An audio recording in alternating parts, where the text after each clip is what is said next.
के लिए हमारे चैनल को सब्सक्राइब करें और बेल आइकन दबाना ना भूलें। नमस्कार, आप देख रहे हैं बिहार टेलीविजन नेटवर्क की प्रस्तुति BTN न्यूज में आपका स्वागत है। नगर पुलिस अधीक्षक सागर कुमार की अध्यक्षता में मासिक क्राइम मीटिंग का आयोजन किया गया। मुख्यालय पुलिस उपाधीक्षक इमरान अहमद, अनुमंडल पुलिस पदाधिकारी सदर अमित कुमार एवं अन्य पुलिस पदाधिकारी विभिन्न थाना के अध्यक्ष भी मौजूद थे। आयोजित क्राइम मासिक बैठक के संबंध में पुलिस अधीक्षक सागर कुमार ने कहा कि 1 माह के अंदर जितने भी कांड प्रतिवेदन हुए हैं उनकी समीक्षा की गई। लंबित कांडों का जल्द से जल्द निपटारा करने के डिस्पोजल में तेजी लाने, वारंटियों की गिरफ्तारी सुनिश्चित करने सहित अन्य कई बिंदुओं पर चर्चा हुआ।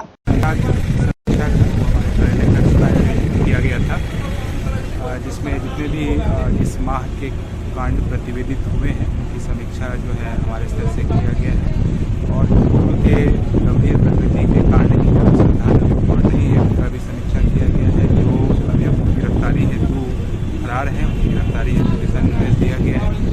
300 दिनों से अधिक जो केस लंबित हैं उनके भी त्वरित निष्पादन के लिए दिशा निर्देश दिया गया है। जितने भी वारंटी हैं, जितनी भी कुर्की है लंबित है, उसको निष्पादन करने के लिए दिशा निर्देश दिए गए हैं। कटलवाड़ी का एक युवक है जिसको गोली लगने की बात कही गई है, क्या सारा मामला इसका जो है अभी लिखित प्रतिवेदन जो है उनके द्वारा नहीं दिया गया है, वो इलाज में है। इलाज के बाद जब उनके द्वारा प्रतिवेदन दिया जाएगा तो उसके बाद दंडाधिकारी राजीव रोशन के आदेशानुसार अनुमंडल दंडाधिकारी सदर चंद्रिमा अत्री द्वारा आदेश पत्रक निर्गत करते हुए बताया गया कि बिहार विद्यालय परीक्षा समिति पटना द्वारा राज्य के सरकारी एवं निजी प्रशिक्षण महाविद्यालय के DLED फेस टू फेस सत्र 2022-24 के प्रथम वर्ष की परीक्षा 10 जुलाई से 15 जुलाई तक एवं DLED फेस टू फेस सत्र 2021-23 के द्वितीय वर्ष की परीक्षा 17 जुलाई से 20 जुलाई तक 2 पाली में शहरी क्षेत्र स्थित 4 परीक्षा केंद्र RNM बालिका उच्च विद्यालय लहरियासराय, सफी मुस्लिम उच्च विद्यालय लहरियासराय, +2 BKD जिला स्कूल, +2 ML अकेडमी लहरियासराय आयोजित की गई है। उन्होंने कहा कि उक्त परीक्षा केंद्र पर परीक्षा के स्वच्छ, शांतिपूर्ण, कदाचार मुक्त एवं सफलतापूर्वक संचालन करने हेतु प्रत्येक परीक्षा तिथि को परीक्षा केंद्र के आसपास 200 गज की परिधि में दंड प्रक्रिया संहिता की धारा 144 के तहत निषेधाज्ञा लगाने हेतु निर्देशित किया गया है। उनके आलोक में परीक्षा केंद्र पर विधि व्यवस्था बनाए रखने हेतु सदर अनुमंडल दंडाधिकारी चंद्रिमा अत्री द्वारा दंड प्रक्रिया संहिता की धारा 144 के तहत प्रदत्त शक्तियों का प्रयोग करते हुए उपरोक्त परीक्षा केंद्र के आसपास 200 गज की परिधि में 9 जुलाई से 21 जुलाई तक निषेधाज्ञा लागू कर दिया गया है।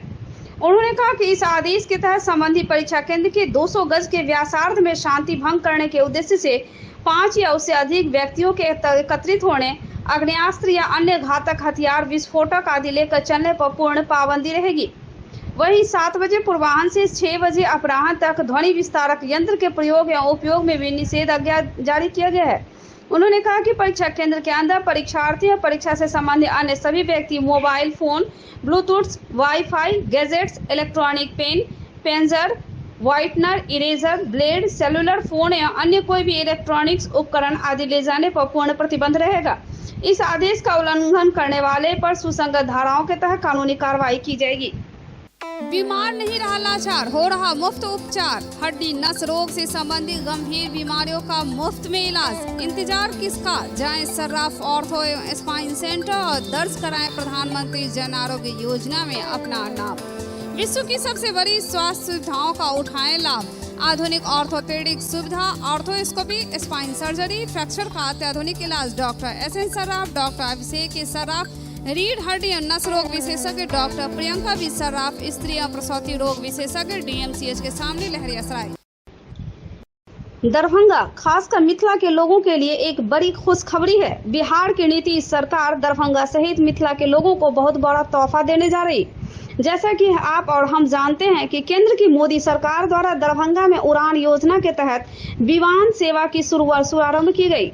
अभी एयरफोर्स स्टेशन के पास पहले से स्थित रनवे पर विमान का परिचालन हो रहा है, लेकिन अब बिहार सरकार ने दरभंगा में एक नए एयरपोर्ट बनाने का फैसला ले लिया है। जानकारी देते हुए जिलाधिकारी ने बताया कि जमीन का अधिग्रहण किया जा चुका है, विभाग द्वारा पैसे का भी आवंटन हो चुका है। अब नया एयरपोर्ट पर तेजी से काम हो सकेगा। दरभंगा हवाई अड्डे के लिए नया अस्थायी सिविल इनक्लेव व रनवे बनाने की प्रशासनिक कवायद तेज हो गई है। इसके लिए कुल 68 एकड़ भूमि का अधिग्रहण किया गया है। इसमें से अस्थायी सिविल इनक्लेव के लिए 24 एकड़ एवं रनवे विस्तार के लिए 54 एकड़ भूमि का इस्तेमालिकाना दिया गया है। यह बात जिलाधिकारी राजीव रौशन ने अपने कार्यालय प्रकोष्ठ में आयोजित बैठक में कही। बैठक की अध्यक्षता में करते हुए उन्होंने कहा कि जिले के विभिन्न नई व पुरानी परियोजनाओं के लिए किए जा रहे भू अर्जन की स्थिति की समीक्षा की गई। बैठक में कहा गया कि अस्थायी सिविल एनक्लेव व रनवे विस्तार के लिए भूमि का हस्तांतरण फरवरी में किया जा चुका है। कुछ रैयत बचे हुए हैं जिन्हें भुगतान किया जाना है, उन्हें अंतिम नोटिस दिया जा रहा है। यदि वे राशि देने नहीं आते हैं तो प्राधिकार को उनकी राशि जमा करा दी जाएगी। बैठक में कहा गया कि मौलाना आजाद नेशनल उर्दू विश्वविद्यालय चंदनपट्टी के लिए 4 करोड़ राशि का वितरण किया जा चुका है। इस परियोजना में आदियाची विभाग की ओर से उपलब्ध कराई गई विशेष अधिशेष राशि को चालान के माध्यम से जमा कराने का निर्देश दिया गया। SS56 कुशेश्वर स्थान से फुलतोड़ा घाट तक सड़क चौड़ीकरण एवं मजबूतीकरण के लिए किए जा रहे 92.66 एकड़ भू अर्जन के संबंध में बताया गया कि 15.23 करोड़ रुपए का वितरण किया जा चुका है। 7 मौजे का पंचायत आवंटन की प्रत्याशा में लंबित है। इस परियोजना में लगभग 80% राशि का भुगतान किया जा चुका है, इसलिए भूमि हस्तांतरण की कार्रवाई करने के निर्देश दिए गए। पंचायत में ली गई आम सरकारी भूमि के लिए निर्धारित राशि चालान के माध्यम से सरकार के खाते में जमा कराने के निर्देश दिए गए। बताया गया कि काकरघाटी रेलवे स्टेशन से सीसो हॉल्ट के बीच दरभंगा बाईपास नई रेलवे लाइन के निर्माण के लिए 6 मौजे के पंचायतों के बीच 25.17 करोड़ रुपए का वितरण किया जा चुका है। बागमती नदी व बिलासपुर एवं 5 फुटिया घाट के पास पहुंच पथ का निर्माण के संबंध में बताया गया कि 17 पचाटी के बीच राशि का वितरण किया जाना बाकी है। जिलाधिकारी ने शिविर का आयोजन कर उक्त राशि का भुगतान पचाटी को करने के निर्देश दिए। राज्य उच्च पथ संख्या 88 वरुणापुर रसियारी पथ NH 103 के चौड़ीकरण मजबूतीकरण के लिए भू अर्जन के लिए अधिघोषणा की कार्रवाई किए जाने की जानकारी दी गई। आशापुर बाईपास के निकट पंचायतियों में LPCC बनाने के लिए DCLR बेनीपुर को निर्देशित किया गया। देहदान समिति की जागरूकता अभियान के तहत चंदा देवी पोदार, जो कि मेसर्स आत्माराम पोदार के मालिक पवन पोदार की धर्म पत्नी थी, का निधन के बाद नेत्रदान कराया गया।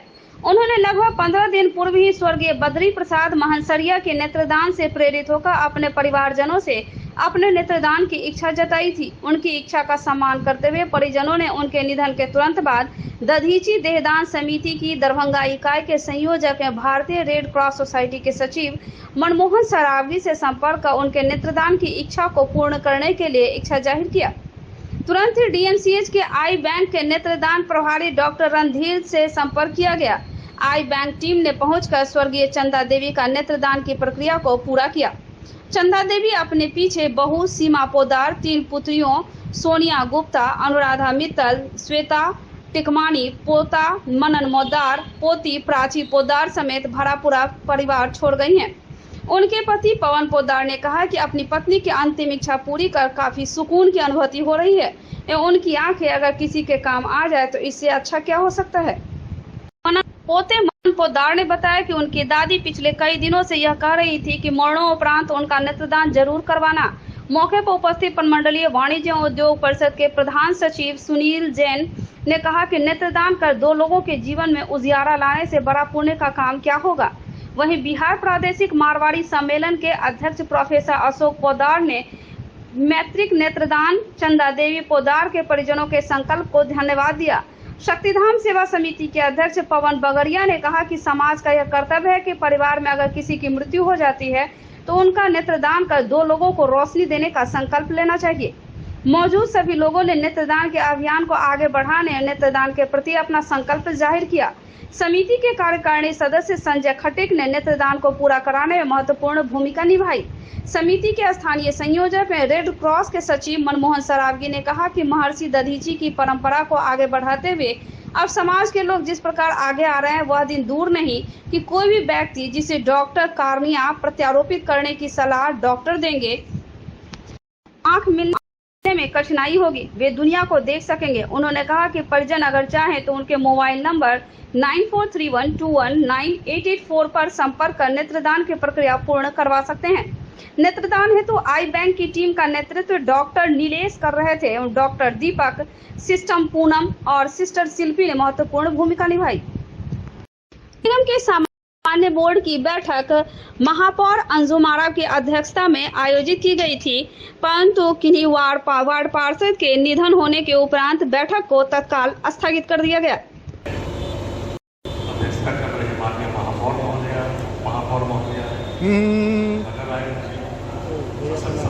प्रणाम। आज बोर्ड की बैठक है, उससे ही यह परंपरा रही जो पार्षद या पूर्व पार्षद का निधन हो जाता है। और आज सीताराम मिश्र जी का निधन हो गया 10 जून 2023 को। और सभी लोगों ने बताया कि वो वार्ड नंबर 34 के बोर्ड की बैठक थी, क्या कहेंगे? आज बोर्ड की बैठक आयोजित की गई थी। माननीय पूर्व पार्षद श्री सीताराम मिश्र जी का देहांत हो गया था और यहाँ दरभंगा नगर निगम में एक अच्छी परंपरा रही है कि अगर कोई माननीय पूर्व पार्षद का देहांत होता है तो बोर्ड की बैठक को स्थगित करके आगे हम लोग दूसरे दिन करते हैं। आज सर्वसम्मति से सभी ने ये निर्णय लिया कि आज बोर्ड की बैठक स्थगित कर दी जाती है। यही बोर्ड की बैठक कल जो है 11 बजे आयोजित की जाएगी। Thank you. की बैठक क्या कारण से बोर्ड की बैठक स्थगित की गई, क्या कहेंगे इस पर? आज नगर निगम बोर्ड की बैठक थी, उसमें जो हमारे जो 34 वार्ड के पार्षद थे सीताराम मिश्र जी, उनका निधन हो गया और हम लोग एक परंपरा बनाए हैं। उनका निधन कोई भी पूर्व माननीय पार्षद रहेंगे, अगर उनका जो है निधन हो गया तो हम लोग जो है तो उसके लिए हम लोग शोक संवेदना भी व्यक्त किए हैं और साथ ही जो है तो ईश्वर से कामना करते हैं कि उनके परिवार को जो है तो इस दुख के घड़ी में उनको जो है तो सहने की शक्ति दें और ईश्वर जो है क्या कहेंगे इस पर? आज 34 वार्ड के जो पूर्व पार्षद रहे हैं सीताराम जी, उनका देहांत हो गया है, जिसके कारण आज सामान्य बोर्ड की बैठक थी उसको महापौर ने स्थगित कर रखा है और उनके शोक सभा में शोक सभा रखा गया है और उनकी आत्मा की शांति के लिए हम लोगों ने 2 मिनट का मौन व्रत धारण किया है। और फिर कल बैठक का समय रखा गया है, 11 बजे का समय दिया गया है नगर निगम में। फिर से नगर निगम की सामान्य बोर्ड की बैठक की डेट रखी गई है। कल सभी लोग सभी पार्षद इस तरह आएंगे और अपने बाबा को याद कराया कि 34 नंबर वार्ड पर बाबा के बगल के थे पार्षद थे, 98 तक पार्षद रहे, 4 वर्ष बंद था बोर्ड। एक विशेष बात हमारे सभी पार्षदों को जानना चाहिए कि पार्षद जन सेवा में उनका एक पोर्टल था, सीताराम भोजनालय आज भी है। जितने भी कैदी जाते थे लहरिया प्राय हाजत में बंद होते थे, मरते दम तक उनकी यह परंपरा रही कि टेस्ट करके वो भोजन अपनी ओर से फ्री खिलाते थे। ये बहुत बड़ा काम था, चाहे वो 2 घंटे के लिए बंद होते थे या देर जाने तक सीताराम भोजनालय से उनका भोजन आता था। तो ऐसे जब से वक्त सीताराम ने मनोरंजन ही मनोरंजन। अब आपके शहर दरभंगा पुरानी बस स्टैंड में डिज्नीलैंड मेला लगाया गया है। इस मेले में मीना बाजार बच्चों के लिए टावर झूला, ब्रेक डांस, ड्रैगन झूला के साथ साथ बच्चों के लिए मनमोहक खिलौने एवं अलग अलग प्रकार के फैंसी ड्रेसों के साथ साथ अनेकों प्रकार के लजीज व्यंजन भी उपलब्ध है। तो देर किस बात की, आइए और मेला का आनंद उठाइए।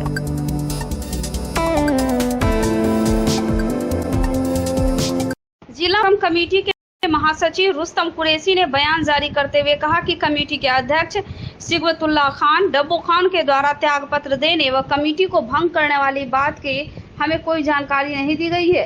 यह तो मीडिया में चल रहे खबर के माध्यम से जानकारी मिली है, जिस पर अपनी आपत्ति जताते हुए उन्होंने कहा अध्यक्ष का त्याग पत्र देना उनका व्यक्तिगत मामला है, लेकिन कमेटी भंग करना व्यक्तिगत नहीं हो सकती, क्योंकि अध्यक्ष व महासचिव का चुनाव जिला की आम जनता द्वारा होता है, इसलिए कमेटी भंग नहीं हो सकती है। उन्होंने कहा कमेटी उस परिस्थिति में भंग होती है जब अध्यक्ष और महासचिव सीक्रेटेड होते हैं या किसी संस्था द्वारा सीधे चुने जाते हैं, लेकिन यहाँ अध्यक्ष व महासचिव का चुनाव आम जनता के द्वारा किया गया था। मोहम्मद सिगवतुल्लाह खान डब्बू खान के त्यागपत्र देने के बाद कमेटी के रुस्तम कुरैशी महासचिव होने के नाते कहते हैं कि जल्द चुनाव हो, इसके लिए अपनी भूमिका निभाऊंगा। जिसको लेकर जल्द ही एक बैठक बुलाई जाएगी और चुनाव की तिथि निर्धारित की जाएगी। बैठक में यह निर्धारित किया जाएगा कि चुनाव प्रक्रिया में आम जनता भाग लेगी या फिर नहीं।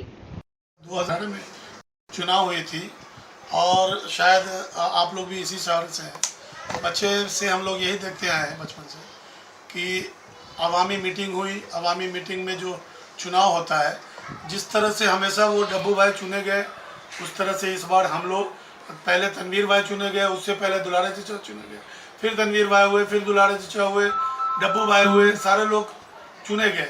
उसी तरह से फिर 2018 में भी जो चुनाव हुआ, हम और डब्बू भाई को मुझे सेक्रेटरी बनाया गया और डब्बू भाई को सदर बनाया गया। तो अब यहाँ पे लगभग 2018 से 2000 हमको 23 लग रहा है, तो 5 साल 6 साल होने जा रहा है। 6 साल में तो हमको नहीं लगा। और आप लोग शहर में रहते हैं, मीडिया वाले, 5-6 साल से जो जिला मुहर्रम कमेटी का जो कार्यकाल रहा है वो कैसा रहा है, वो आप लोगों के सामने में आज लगभग 70 साल से जिला मुहर्रम कमेटी का जो दुर्दशा था, आज आप बिल्डिंग जाके देखिए अल्हम्दुलिल्लाह, भले ही थोड़ा थोड़ा करके हो। मैंने जो वादा किया था 2018 में, मैंने शपथ लिया था 2018 में कि जिला मुहर्रम कमेटी को दफ्तर को ध्वस्त करके, जो पुरानी दफ्तर है उसको ध्वस्त करके नई बिल्डिंग बनाने का काम करेंगे, तो हमने किया। जिले विगत दिनों बहादुरपुर प्रखंड में जलवार पंचायत के बलिया ब्रह्म स्थान में बहेरा बाजार में गरीब मुसलमान जो कि दर्जी का काम कर परिवार चलाने वाले के सुबह घर में पहुंची एनआईए की टीम की छापेमारी जांच भाकपा माले जिला सचिव बैद्यनाथ यादव के नेतृत्व में नेताओं की टीम दोनों ही जगह वस्तु स्थिति से अवगत हुई। इसमें इंसाफ मंच के राज्य उपाध्यक्ष नियाज अहमद, इंसाफ मंच राज्य कमेटी सदस्य जमशेद, भाकपा माले जिला कमेटी सदस्य संजीव ठाकुर, राजेंद्र दास, नगर कमेटी सदस्य धनराज शाह शामिल थे। गुजरौली रमौली पंचायत में जल संसाधन विभाग के तरफ से नहर के खोदाई में पर्चाधारियों की जमीन की खोदाई का विरोध करने पर अवर प्रमंडल के जरिए अज्ञात लोगों पर हुए मुकदमे में बहेरी थाना द्वारा भंगही के तेज नारायण पासवान व विनय यादव को पूछताछ के बहाने बुलाकर गिरफ्तार करने से आक्रोशित ग्रामीणों का भाकपा माले के बैनर तले बहेरी थाना के समक्ष प्रदर्शन आज भी जारी रहा। थाना पर कल रात से प्रदर्शन करके जो गरीबों के ऊपर जुल्म हुआ, बहेरी थाना अध्यक्ष के द्वारा जो वहां बार प्रमंडल में लूट योजना में गरीबों को फंसाने के लिए जो मुकदमे हुए, जिसमें तेजू पासवान और विनय यादव की जो गिरफ्तारी हुई, उसके खिलाफ में हम लोगों ने थाना के सामने प्रदर्शन किया और न्याय इंसाफ की लड़ाई को मजबूत करते हुए और कल से रात दिन सैकड़ों लोग थाना पर डटे रहे और अंततः थाना प्रभारी और जिला प्रशासन को मजबूर होकर के गरीबों को न्याय देना पड़ा है और तेजू पासवान और विनय यादव को बिना शर्त छोड़ना पड़ा है। और ये आंदोलन प्रतिरोध के बल पर भाकपा माले यह कहना चाहती है कि पर्चाधारियों की ज़मीन का सही से सीमांकन हो और पर्चाधारियों की ज़मीन का ये जो फर्जी ढंग से बिहार सरकार बना करके नहर की खुदाई क्यों किया जा रहा है, इसकी सही स्तर पर अपने स्तर पर जांच हो और गरीबों को न्याय मिले। ये थे अब तक के समाचार। विदा लें आपसे, इसके साथ ही हमें दीजिए इजाजत। नमस्कार।